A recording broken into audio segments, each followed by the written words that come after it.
a new gas station. And my wife pushed me to go up there and said, this will make you want to do something. And I had no idea I wanted to be a DJ at all. But I went up there and that started something, and I liked it. And Tom Casella, who was the station manager at the time, saw my background and said, could you put together a band to play fundraisers for this non-commercial station?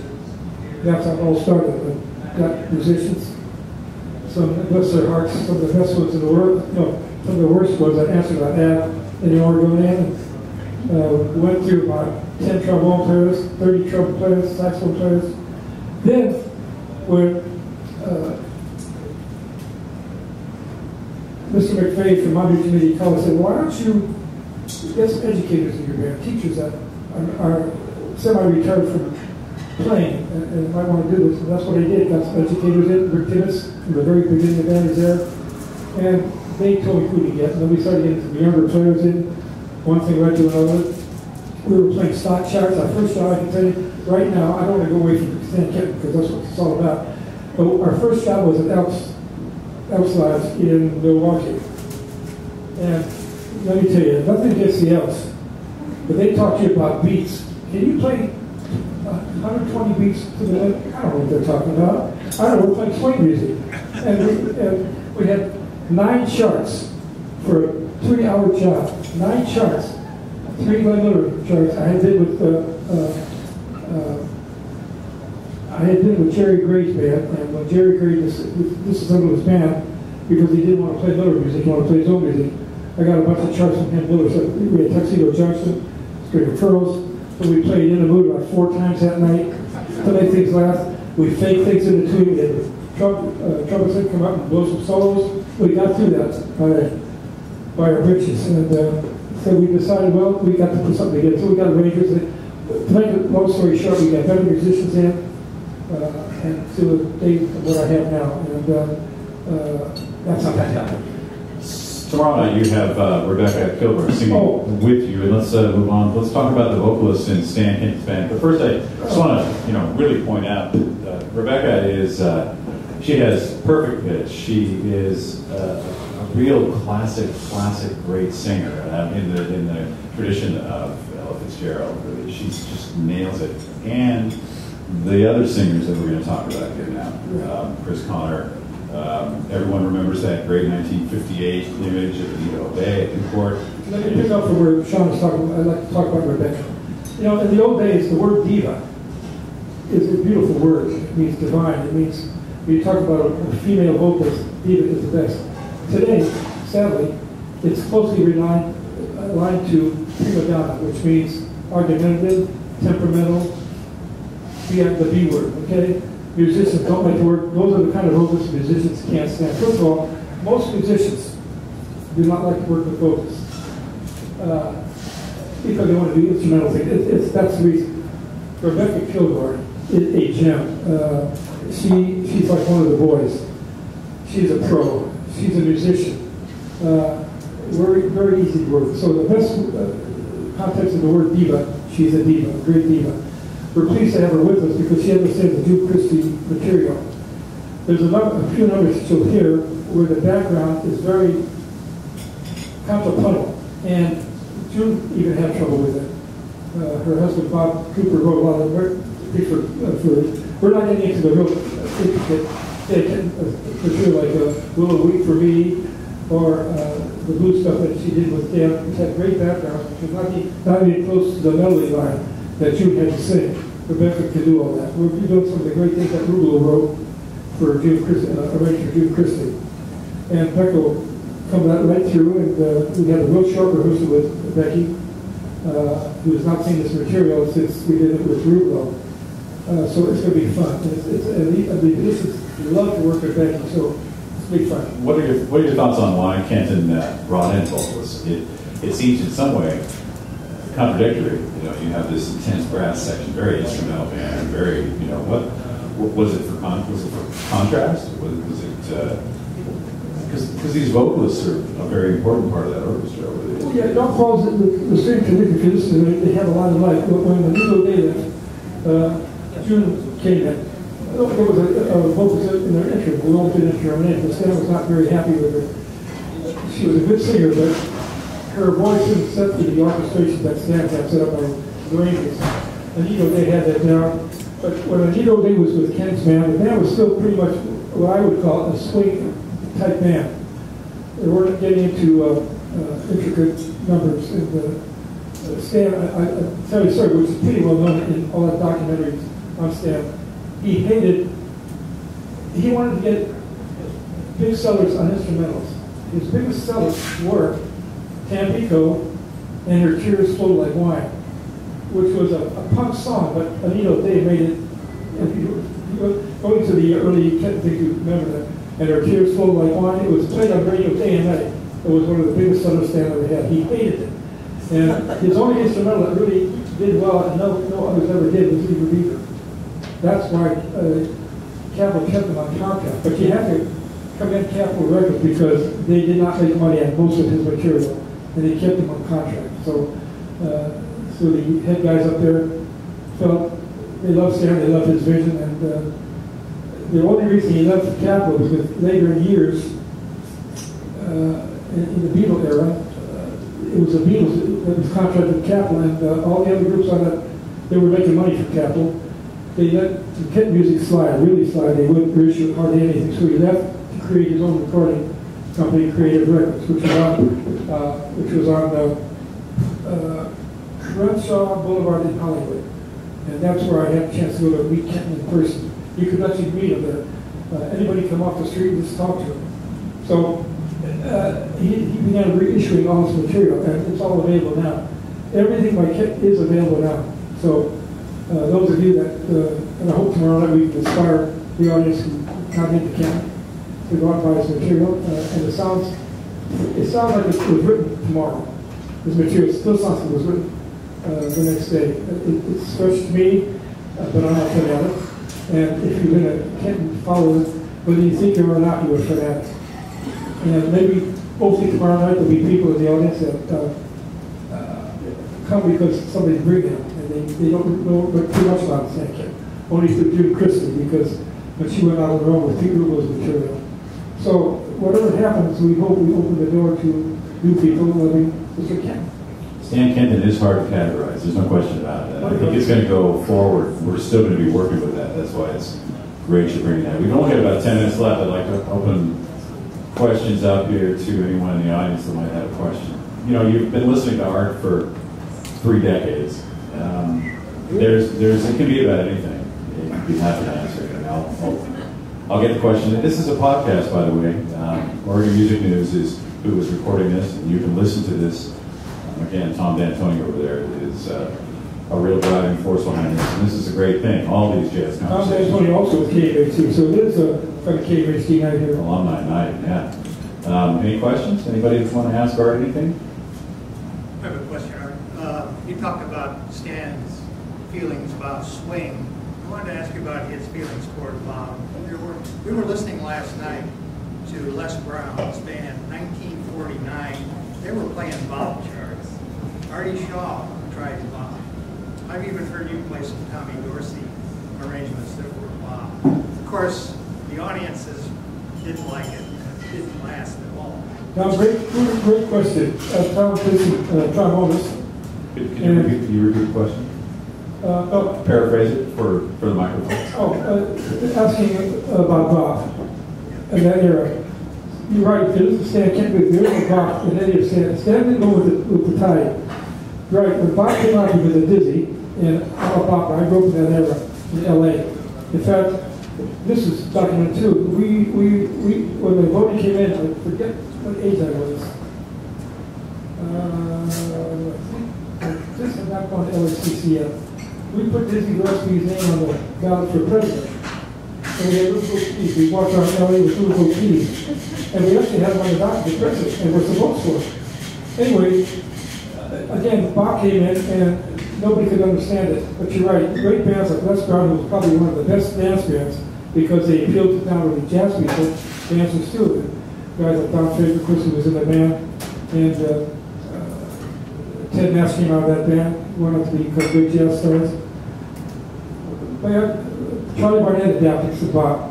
Benny Goodman did for a short period of time. He hated Bob, and he didn't mind saying so, but his band kind of hurt him into doing it for Capitol, and he had one of the greatest bop bands for about a year. But he got out of it real quickly because he didn't like bop. And he said it wouldn't last. Like I said, rock and roll wouldn't last when it came in. But was I wrong in that one? I love bebop. And bebop is still played today by young musicians. If you go down some of the jam sessions, the Clyde Ronstein jam sessions, there are young people coming in and playing things that people don't understand. They're playing bop phrases. And I think maybe they don't understand that. But you pick things up. And right, Stan did not like bop. And if you listen, I like to listen to everything that was put out. That's the printable. And there's no bop phrases in this music. And when it's arranged like Bill Holman, Lenny Niehaus, Gene Rowland, who incidentally arranged Tampico, and he's the one that was instrumentally the man to bring in the mellophonics to Stan Kenton's band. But there is no bop in Stan's band. It's strange because of all the stuff he's put out, you won't hear bop phrases. He didn't like it. And he liked consonant material. And he did, and flat out stated, he was quoted, I didn't get quoted, but it was in one of the books on Stan, written by Audrey Cope, that he did not like to play dances. He only did that to keep the band alive. Even the titles of music. I said that. Yeah, artistry and rhythm. That doesn't sound like that. Another question? Another question? I believe it's a few years back I've heard of the Stan Kenton, quote unquote, doing tours, and I believe that Gary Hobbs has played with that band, as well as a person I knew in Spokane, Bob Colonel, or he's at least arranged one. What is your attitude towards these, coin the phrase, the leftover band? Go a little further. What do you mean, the leftover band? Well, I mean, Stan Kenton is gone, and probably most of his original musicians. Oh, what's happening with the ones that are still alive that work with band? Yeah. Oh, good question. Are they making a good product? Yeah, that's right. Gary was found at Monday Community College, and Stan loved the youth. He loved the youth, and he wanted them to carry things on. And he would only, his music was all donated to North Texas State, and in his will, it stated nobody can have a ghost band. We could do tributes like we're going to be doing, but most of the musicians that were with his band are no longer around. Almost his whole the great trauma called Fitzpatrick Burgess, my good friend Dick Shear, who I loved, they're all gone. There really is no such thing except what Mike Fax is doing now. Great Mike Fax who worked with Stan carries what they call a alumni band. Those who work with band, even if they work with Stan for maybe a week or two, that's called an alumni already. Mike picks that up periodically and travels with it, but these are different days, and you cannot get the backing to carry a band like that around anymore. So it's just like what we're doing here, and I thank Don Lukoff, the director of the Jazz Festival, for allowing us to do this, because play Stan Kenton music, and the bottom line of any festival is the dollars at the bottom. You know, not how great the music is. That's what today is all about. And for clubs, even like Ivories or any club, you can't maintain a club, even though you want the greatest jazz stars in here, just to get the patrons to come in. And sadly, that's what's happening. I guess you brought another thing to my mind too. It's what's happening in school too. But first thing cut is the music program. So and the big one's been cut at Monterey Community College. And when I came here, that was the music program. It's all been cut. Susie Jones, who ran a great lab band there, is now my second alto player. And Dave Bardil is no longer, in a sense, no longer at the college. He brought the great Genesis vocal group to me. So, good question. The leftover, there's really not a leftover. There's musicians that are probably still alive that can't play anymore.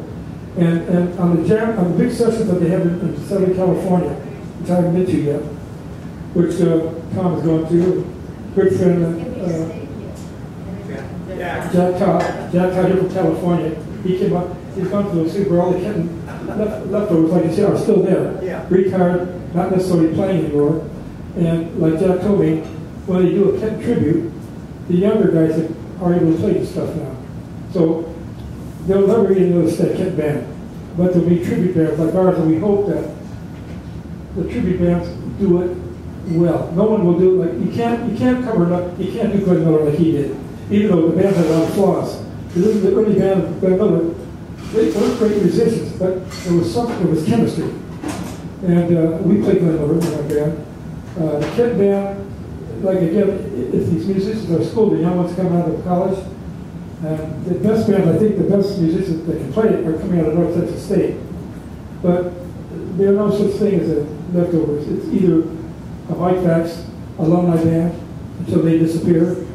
I don't know if it will be carried on like other music, you know, like the Four Freshmen, who are not the original Four Freshmen anymore. If you're a freshman fan, who I love, fell in love with in California, they're great. They still keep that sound going, but for those that might want to know, Bob Flanagan died, who was the co-owner of it. The license is in his wife's hand now, Mary. She's very ill, and I'm told by some of the people connected with the Four Freshmen Society that if she passes away and the license is not dedicated to somebody, they can't use the name anymore. So there'll be no more Four Freshmen. So, hope that answers the question on that. I apologize for the formulation method. And then Gary, you're talking about is Gary Hawk. Gary, yeah. Oh, Gary. As you know, Gary still do great. Yeah. The small groups. Well, he plays with you sometimes. Yeah. He played with us at the Evergreen Museum 3 months ago, right? He shined in September, yeah. One final question, we only have a couple minutes left. What do you want people to take away from your show tomorrow night? When they leave, and there's going to be about 600 of us, well, what do you want them to be thinking about? I want you to think, if you're going to be there tomorrow night, or anybody tomorrow night, what I would like on the tombstone. Damn, he had the best band in Oregon. You know, the best local band in Oregon. But I want Stan Kenton fans to say, God, that was as close to Kenton as you could do with it with a non-Kenton band. That would be an honor. You know, there will be another Kenton somewhere down the line. There will not be a Kenton band. There will be another Charlie Parker somewhere. That's why we need to keep the school programs going. Kids need a place to play. They need a place where they can jam, where liquor is served. Like I grew up in California. I was going to Hollywood High School, and you could go down to a place called the Lighthouse, where they had a spot for kids to sit, another spot where the adults meet with the liquor, and you could walk in and see people like Frank Rossellino, Stan Kenton there, off with his band, Connie Cannoli, Pete Cannoli, and we don't have that today in Oregon. And but the main thing is, if you have children, all of you who are still in school, try to support the music program. It's very, very important. And I just hope that those of you that will be here tomorrow, we don't let you down in the music we play, and we don't let him down. That'll do it. I'd like to thank all the sponsors, U.S. Bank, Alaska Airlines, Ori Music News. Thank you for being here recording this. Ivories, Art Abrams. It's been a real pleasure. For being here. See you tomorrow. Support us. Thank you.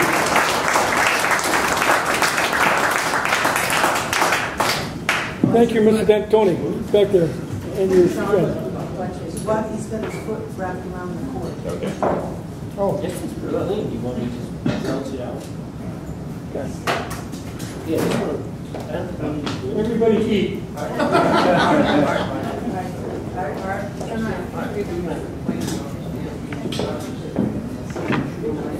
My goal was to make it.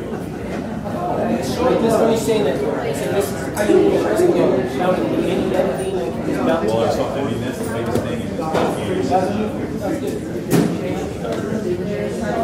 The first two, we did. It's hard, but you know, it's so dialed in doing this for so many years.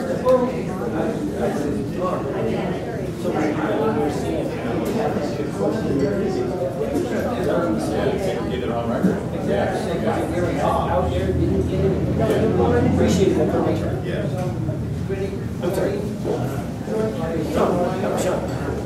No, I knew what you meant. I answer to a lot of things.